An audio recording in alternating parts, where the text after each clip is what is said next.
3, 2, 1. Main engine ignition and liftoff. NASA's newest Tracking and Data Relay, or TDRS satellite, lifted off from Cape Canaveral aboard an Atlas V rocket Thursday night.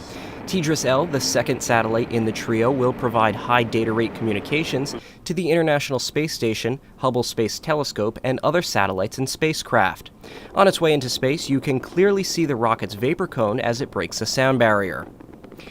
In the 1970s, satellites orbiting the Earth relied on NASA's network of ground stations to provide a communications network.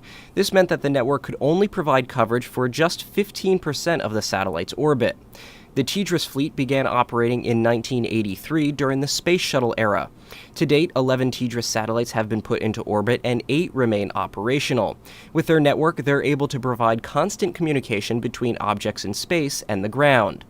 The way the network works is that spacecraft send their communications and data signals to one of the TDRS satellites. TDRS then sends the signals to either the White Sands complex in New Mexico or the Guam Remote Ground Terminal. Guam will then relay the data to White Sands, which will send it to the mission's operations center.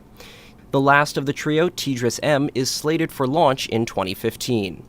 In Boston, Nick Barber, IDG News Service.